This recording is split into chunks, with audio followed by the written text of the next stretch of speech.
Halo, selamat datang di media pembelajaran Kimia Dasar 2. Dan pada video kali ini kita akan membahas tentang unsur golongan transisi pada periode 4. Nah, pada video kali ini ada beberapa subbab yang akan kita bahas, yaitu yang pertama tentang bagaimanakah sifat unsur transisi itu, kemudian apa itu senyawa kompleks atau yang biasa juga disebut dengan senyawa koordinasi, kemudian tata nama senyawa kompleks, dan kita akan bahas juga tentang hibridisasi senyawa kompleks.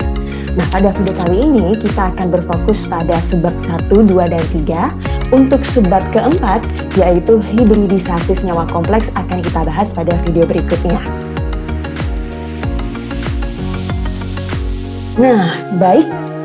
Maka dari itu, sekarang kita akan masuk ke pembahasan yang pertama, yaitu kita berkenalan dulu dengan unsur transisi. Sebetulnya apa itu unsur transisi? Nah, unsur transisi ini yaitu unsur yang berada atau terletak pada blok atau orbital D pada sistem periodik unsur. Nah, yang selama ini sudah kita ketahui kalau anak-anak sudah belajar tentang konfigurasi dengan cara konfigurasi Aufbau ya, dengan orbital S, P, D, dan F. Untuk unsur-unsur yang berada pada golongan A, hampir semuanya itu tidak ada yang menempati blok D. Untuk kulit elektron yang berada pada kulit terluar itu tidak berada pada orbital D. Nah, sedangkan unsur transisi atau golongan D ini kebanyakan atau hampir keseluruhan elektron yang berada pada kulit terluar dia berada pada orbital D, sehingga dikelompokkanlah menjadi golongan D atau kita kenal juga dengan unsur transisi. Nah, sekarang mengapa sih unsur pada golongan D ini kita sebut dengan unsur transisi? Disebut dengan unsur transisi karena unsur-unsur yang ada berada pada golongan B ini dia terletak di daerah peralihan antara bagian kiri dan bagian kanan pada sistem periodik unsur. Jadi dia berada di antara golongan 1, 2, kemudian langsung diapit dengan golongan 3. Jadi dia berada pada antara unsur yang sifatnya logam dengan unsur yang golongan 3A, yaitu unsur dengan sifat semi logam. Nah, kalau kita amati bersama, berikut ini adalah konfigurasi untuk unsur transisi yang berada pada periode 4 khususnya. Jadi kalian bisa melihat ya, untuk unsur transisi pada periode 4 itu ada skandium, titanium, vanadium, krom, mangan, besi, kobalt, nikel, tembaga, dan seng. Nah, ini adalah nomor atomnya kalau kita perhatikan bersama. Sebagai contoh, skandium dengan nomor atom 21 dia akan memiliki konfigurasi elektron Ar 3d1 4s2. Nah, ini dia konfigurasi ini merupakan konfigurasi yang hampir mirip dengan golongan 8A. Nah, kalau kita amati bersama anak-anak, mulai dari skandium hingga seng, ternyata ada dua unsur yang memiliki penyimpangan untuk konfigurasinya, yaitu unsur krom dan juga unsur Cu. Unsur krom dengan nomor atom 24 dan unsur Cu dengan nomor atom 29. Kalau kita perhatikan, seharusnya kalau berdasarkan aturan dari asas Aufbau, di mana elektron akan menempati orbital dengan elektron dengan tingkat energi yang rendah ke tingkat energi yang tinggi, seharusnya susunan konfigurasi untuk atom Cr dan Cu tidak seperti ini ya, bukan Ar3d5 4s1 dan juga bukan pula Ar3d10 4s2. Nah, seharusnya bagaimana kalau menurut asas Aufbau ini? Misalkan untuk atom Cr dengan nomor atom 24, seharusnya dia memiliki konfigurasi Ar3d4 4s2. Seharusnya seperti ini ya. Namun kenyataannya konfigurasi dengan susunan demikian ini kurang disukai atau tidak stabil. elektron akan menyukai konfigurasi dengan orbital yang terisi penuh atau setengah penuh. Maka atom Cr dengan nomor atom 24 dia akan memiliki konfigurasi Ar 3d5 4s1. Jadi untuk orbital D-nya akan terisi setengah penuh dulu. Begitu juga untuk orbital 4s-nya akan terisi setengah penuh juga. Nah, sehingga konfigurasi yang akan lebih disukai yaitu konfigurasi yang kedua ini, Ar 3d5 4s1. Begitu juga untuk konfigurasi atom Cu dengan nomor atom 29. Seharusnya konfigurasinya yaitu Ar 3d9 4s2. Seharusnya konfigurasinya demikian ya. Maaf, ini bukan 3d4 ya. Seharusnya 3d9 ya. Seharusnya Ar 3d9 4s2. Jadi 4s-nya diisi dulu, baru kemudian menempati orbital 3d sebanyak 9 elektron. Nah, tetapi konfigurasi dengan yang demikian ini kurang disukai atau tidak stabil. Elektron akan lebih menyukai konfigurasinya jika orbitalnya terisi penuh atau setengah penuh. Maka orbitalnya akan menjadi orbital yang kedua, yaitu Ar 3d10 4s2. Jadi elektron yang berada pada orbital 4s ini akan menempati orbital 3d dulu, sehingga orbital D-nya terisi penuh dan orbital S-nya terisi setengah penuh. Itu ya, jadi bisa difahami ya. Untuk unsur transisi pada periode 4 ini ada dua atom yang mengalami penyimpangan, yaitu atom Cr dan Cu. Atom Cr dia akan memiliki konfigurasi elektron Ar 3d5 4s1, sedangkan atom Cu dia akan memiliki konfigurasi elektron Ar 3d10 4s2. Nah, ini latihan mandiri, silakan dikerjakan, yaitu jelaskan kembali bagaimanakah penyimpangan konfigurasi elektron pada atom Cu dan Cr dengan kata-kata kalian sendiri. Silakan kalian kerjakan di buku catatan masing-masing. Nah, berikut ini adalah beberapa sifat dari unsur transisi. Kalian bisa membaca sendiri ya. Yang pertama, jelas dia pasti unsur logam. Kemudian yang kedua, memiliki beberapa bilangan oksidasi seperti yang sudah kita kenal ya. Misalkan saja Fe, dia punya dua bilangan oksidasi yaitu 2 dan 3. Kemudian sebagian besar unsur transisi ini bisa membentuk senyawa berwarna, bersifat diamagnetik dan paramagnetik. Nah, diamagnetik dan paramagnetik ini akan kita bahas lebih lanjut nanti di subbab hibridisasi senyawa kompleks. Mungkin kita bahas dulu apa sih pengertian dasarnya diamagnetik dan paramagnetik. Untuk diamagnetik itu sendiri artinya yaitu tidak tertarik oleh magnet. Kenapa tidak tertarik oleh magnet? Karena semua elektron di dalam orbital itu dia berpasangan. Berarti kebalikannya, paramagnetik ini dia tertarik oleh magnet. Kenapa tertarik oleh magnet? Karena ada elektron di dalam orbital yang tidak berpasangan. Untuk mengetahuinya, untuk menentukannya, nanti kita harus membentuknya dulu melalui hibridisasi. Jadi kita bisa baru menentukan apakah ini sifatnya diamagnetik atau paramagnetik. Kemudian sifat unsur transisi berikutnya yaitu kebanyakan pada umumnya dia memiliki titik leleh dan juga titik didih yang tinggi dan dapat membentuk ion ataupun senyawa kompleks.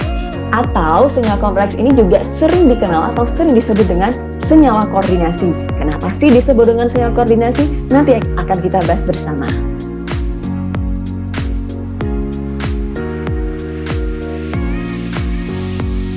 Oke, sekarang kita akan masuk ke subbab berikutnya, yaitu tentang senyawa kompleks atau senyawa koordinasi. Nah, sekarang kita berkenalan dulu. Sebetulnya senyawa kompleks itu apa? Atau sering juga disebut dengan senyawa koordinasi.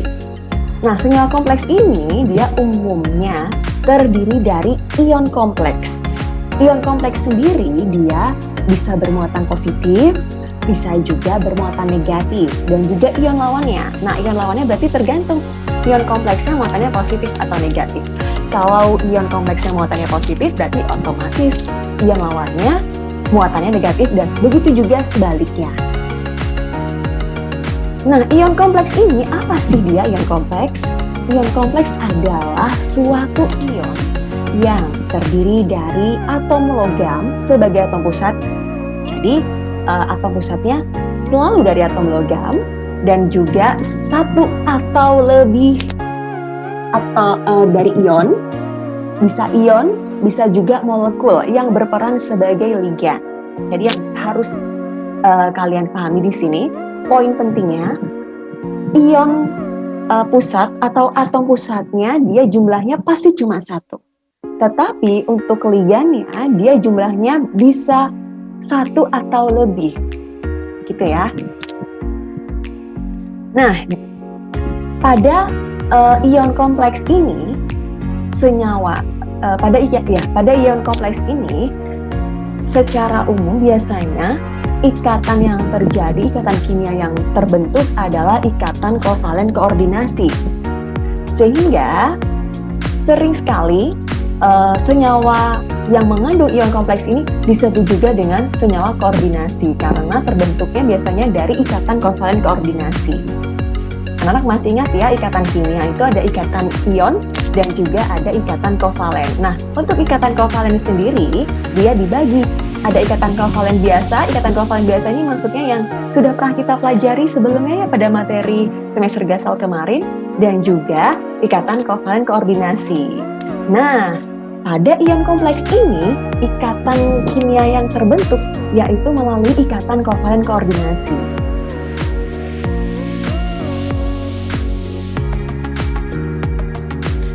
Kalau kita sudah berkenalan dengan apa itu senyawa kompleks, apa itu ion kompleks, sekarang kita akan masuk ke pembahasan berikutnya, yaitu bagaimanakah struktur dari senyawa kompleks ini, atau ion kompleks ya khususnya.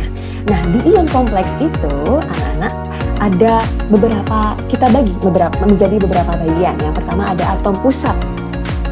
Atom pusat ini adalah biasanya merupakan ion logam. Bisa dari yang sering kita temui itu biasanya dari unsur golongan transisi, meskipun tidak menutup kemungkinan ada juga senyawa kompleks atau ion kompleks yang atom pusatnya itu dari atom logam golongan A. Gitu ya. Nah, jadi yang jelas atom pusat itu selalu dari ion logam yang bertindak sebagai penerima pasangan elektron bebas atau PEB.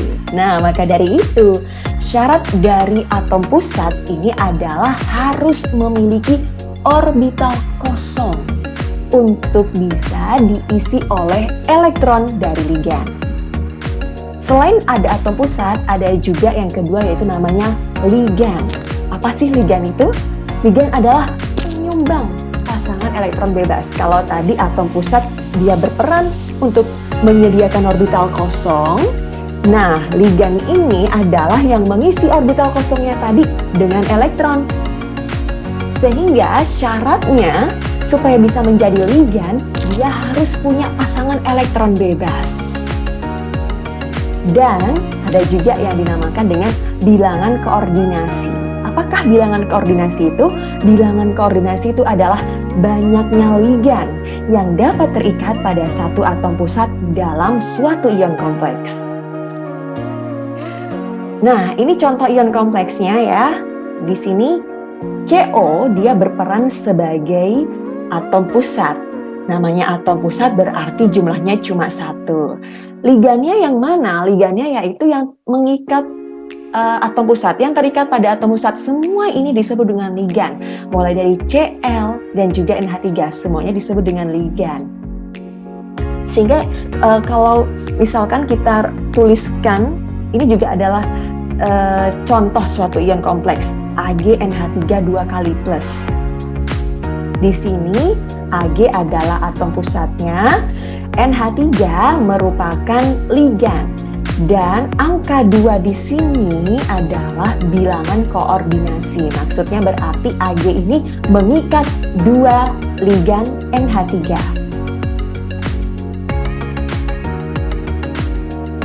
Nah, seperti yang sudah kita bahas ya, bahwa ikatan kimia yang terjadi pada ion kompleks ini merupakan ikatan kovalen koordinasi. Nah, untuk mempermudah pemahaman anak-anak tentang bagaimanakah ikatan kovalen koordinasi ini dapat terbentuk, kita bisa memperumpamakannya sebagai berikut. Jadi kalau kita perumpamakan nih, atom pusat ini dia perumpamakan sebagai tuan rumah. Jadi ceritanya kita memperumpamakan atau menganalogikannya seperti ada dua orang. Ada orang yang mau menyewa kamar. Namanya mau nyewa kamar di sebuah hotel, pasti ada yang berperan sebagai tuan rumah, atau yang punya kamarnya, yang punya hotelnya tadi, yaitu atom pusatnya. Dan namanya tuan rumah, berarti tugasnya apa sih tugasnya? Tugasnya menyediakan kamar atau ruang kosong. Kamar atau ruang kosong ini bisa kita analogikan sebagai orbital. Nah, yang mau nyewa kamarnya tadi, atau si tamu ini adalah si ligannya. Namanya nyewa kamar atau tamu, maka dia harus punya modal. Modal untuk menyewa kamar tadi yaitu kita analogikan dengan pasangan elektron bebas. Jadi kalau anak-anak mau liburan ke suatu tempat terus nyewa kamar di sebuah hotel, kalau kalian nggak ada hubungan apapun dengan si pemilik hotel, pasti kalian harus mengeluarkan sejumlah uang. Nah, uang di sini bisa kita perumpamakan yaitu sebagai pasangan elektron bebasnya. Jadi nih misalkan nih ion kompleks AgNH3 2+, dia sebagai atom pusat. Di sini berarti analoginya adalah tuan rumah. Dia harus menyediakan orbital kosong sedangkan untuk bisa disewa oleh si ligan atau si tamu. Nah, tamunya siapa? Tamunya di sini yaitu NH3. NH3 ini adalah ligan atau tamu, di mana tamu ini dia yang akan menyewa kamar kosongnya tadi, atau kalau di dalam ikatan ini berarti dia yang akan mengisi orbital kosongnya tadi dengan PeB. PeB ini atau pasangan elektron bebasnya ini adalah uang. Gitu ya. Semoga anak-anak bisa memahami perumpamaan dari terbentuknya ikatan kovalen koordinasi ini. Jadi, bedanya apa sih dengan ikatan kovalen biasa? Kalau pada ikatan kovalen biasa itu terjadi sharing elektron. Jadi, antara kedua atom sama-sama mengeluarkan modal, sama-sama mengeluarkan harus punya elektron. Nah, bedanya dengan ikatan kovalen koordinasi, yang mengeluarkan modal ini hanya salah satu, yaitu si ligan. Yang satunya, atom pusatnya, dia hanya menyediakan orbital kosongnya untuk bisa si PeB-nya tadi menempati orbital kosong tersebut. Nah, supaya anak-anak sekalian bisa lebih memahami tentang penjelasan sebelumnya, mungkin anak-anak bisa mengerjakan latihan mandiri berikut ini. Ada beberapa pertanyaan ya, silakan kerjakan di buku catatan masing-masing.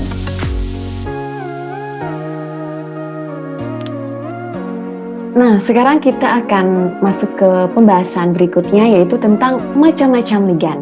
Tadi kan kita sudah tahu ya, ligan itu apa.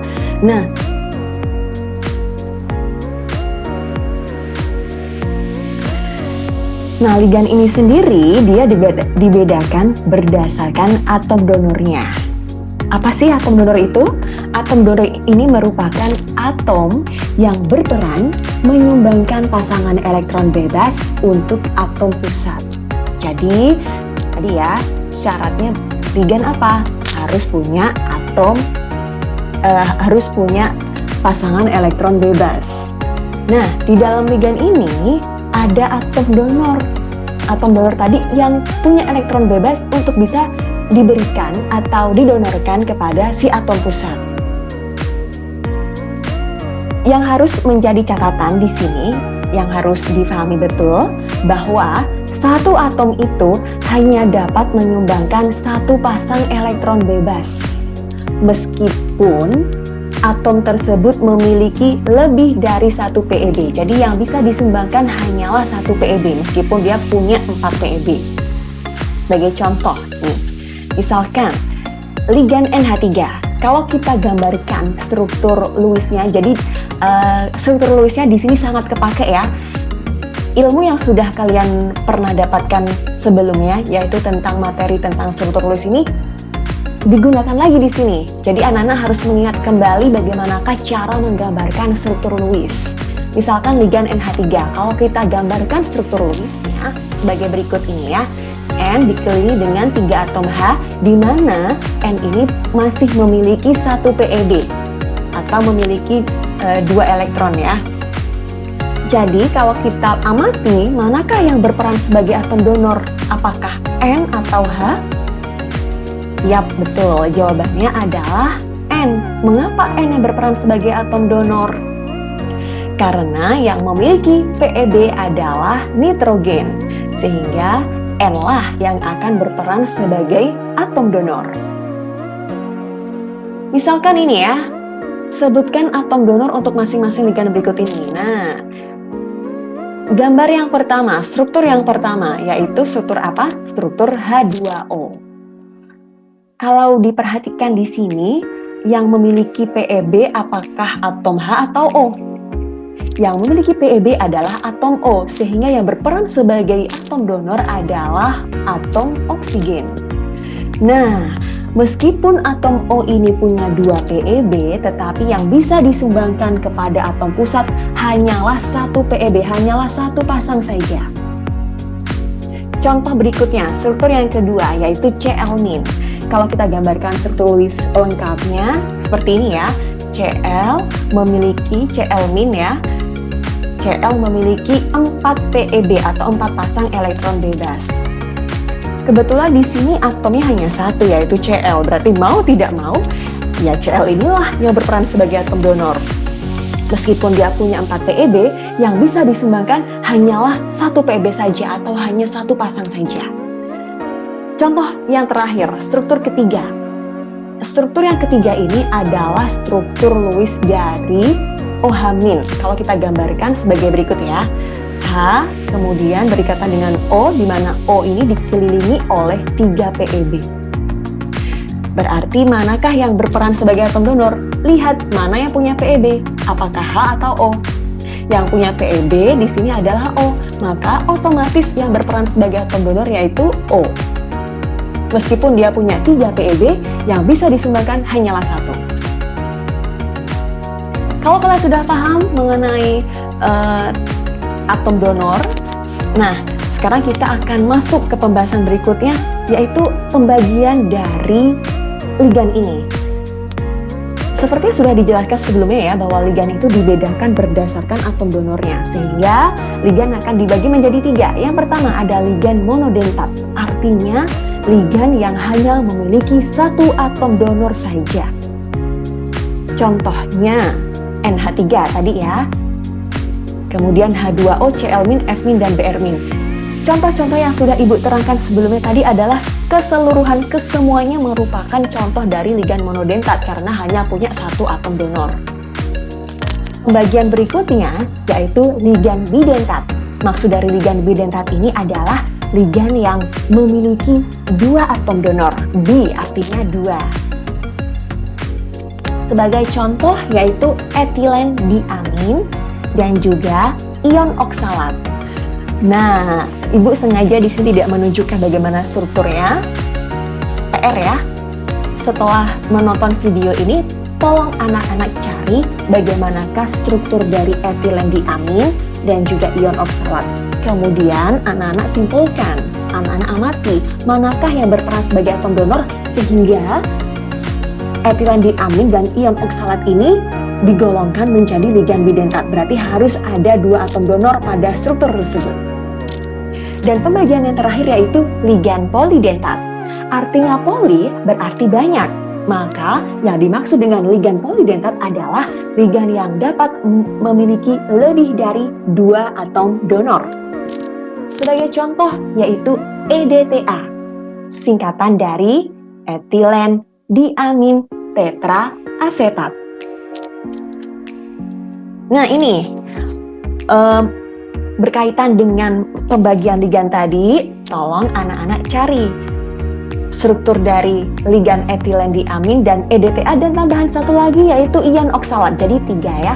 Ada 3 ligan, tolong dicari bagaimanakah strukturnya, etilen diamin, ion oksalat, dan juga EDTA. Kemudian tunjukkan mana yang merupakan atom donor sehingga dia dikategorikan sebagai ligan bidentat dan juga polidentat. Nah, itu tadi adalah penjelasan seputar unsur transisi dan juga ligan. Untuk tata nama senyawa kompleks dan juga hibridisasi akan kita bahas pada video berikutnya. Terima kasih, sampai jumpa di video berikutnya.